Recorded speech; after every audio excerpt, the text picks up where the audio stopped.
दोस्तों, जरा सोचिए, अगर मैं आपसे कहूं कि यूरोप के देशों में पड़ रही सबसे खौफनाक और जानलेवा गर्मी और इस वक्त हमारे पूरे भारत में आई ये अचानक तबाही वाली बारिश, इन दोनों के आपस में एक बहुत ही बड़ा और खुफिया कनेक्शन है।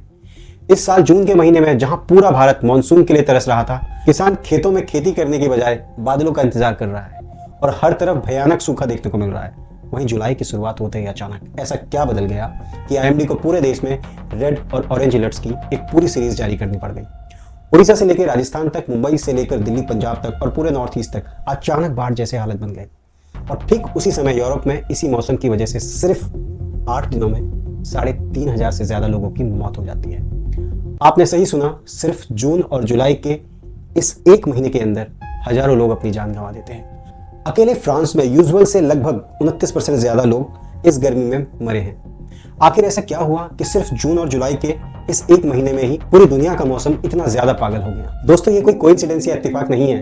हमारी धरती का एटमॉस्फेरिक सिस्टम पीछे से एक बेहद कॉम्प्लेक्स और हैरान करने वाले पैटर्न पर चल रहा है, जो दुनिया के एक कोने को आग की भट्टी बना रहा है और हमारे देश के ऊपर क्लाउड्स का एक मैसिव सिस्टम ट्रिगर कर रहा है। आज के इस वीडियो में हम इस पूरे ग्लोबल चेन को साइंटिफिकली और बहुत ही आसान भाषा में डिकोड करेंगे। बहुत कुछ जानने को मिलेगा आपको आज के वीडियो में। चलिए शुरू करते हैं। दोस्तों, आमतौर पर जून में मानसून पूरे देश में धीरे धीरे आगे बढ़ता है। किसान अपनी खेती शुरू करते हैं और मौसम सुहाना होता है। लेकिन इस साल जून के महीने में पूरे देश में लगभग 40% से ज्यादा रेन डेफिसिट चल रहा है। यानी पिछले कई सालों के मुकाबले इस बार जून में सबसे कम बारिश हुई थी।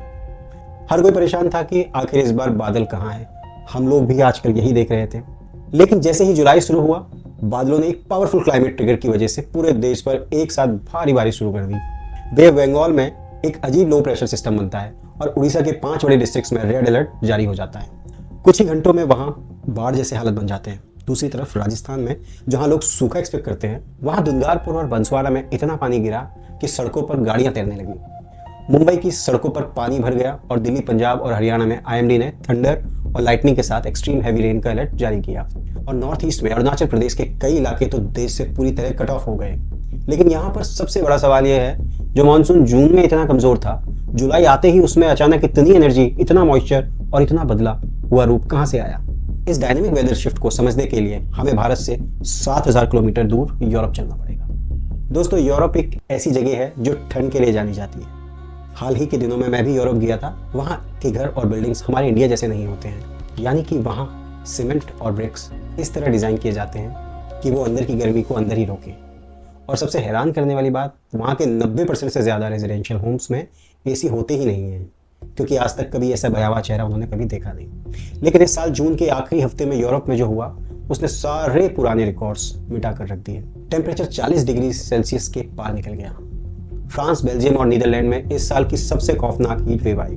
फ्रांस के हेल्थ मिनिस्टर के मुताबिक वहां अचानक 2000 से ज्यादा एक्सेस डेथ हुई है। और सबसे हैरान करने वाली बात, इस बार सिर्फ बुजुर्ग ही नहीं, बल्कि 45 से 60 साल के लोग भी इस गर्मी का शिकार हुए हैं, क्योंकि उनका बॉडी और इंफ्रास्ट्रक्चर इस एक्सट्रीम हीट वेव को झेलने के लिए तैयार ही नहीं था।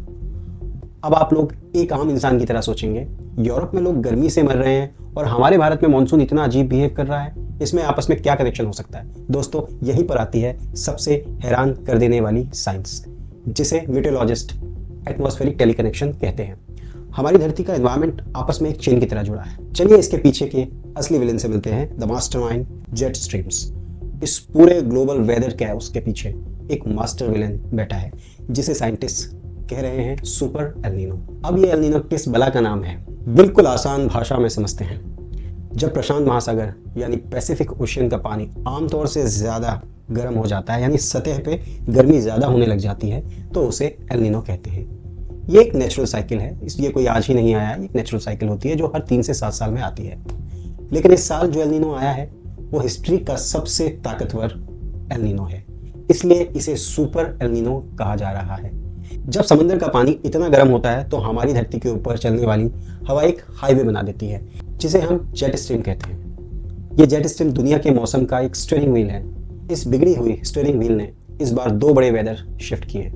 पहले, इस विंड सिस्टम ने यूरोप के ऊपर हवा का एक ऐसा ब्लॉक बनाया जिसे हम ओमेगा ब्लॉक कहते हैं। इसने एक इनविजिबल ढक्कन की तरह यूरोप के ऊपर सारी गर्म हवा को एक जगह पे लॉक कर दिया।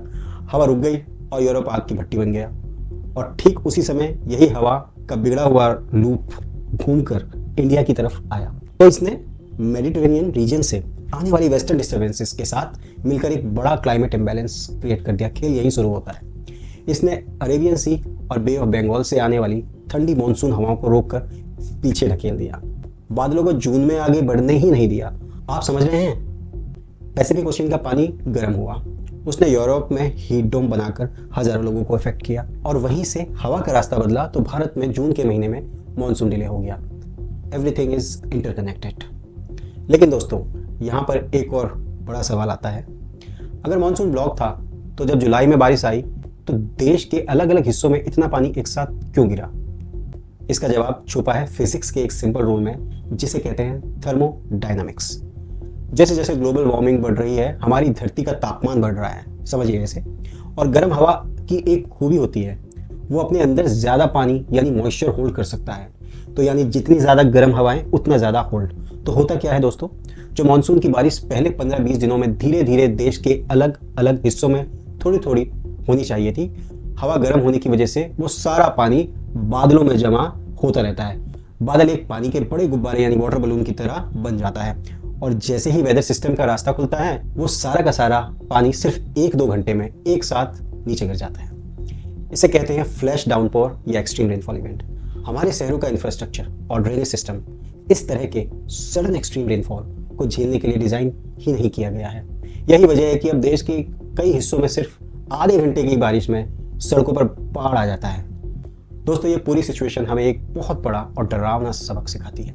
क्लाइमेट चेंज अब कोई ऐसी चीज़ नहीं है जो सिर्फ किताबों में लिखी हो या जिसे हम इग्नोर करें। ये आपके बड़े शहरों से लेकर गांव तक और किसानों के खेतों तक पहुंच चुका है। अगर दुनिया के एक कोने में पॉल्यूशन बढ़ेगा तो उसका नतीजा किसी न किसी रूप में आपको अपने देश में झेलना ही पड़ेगा।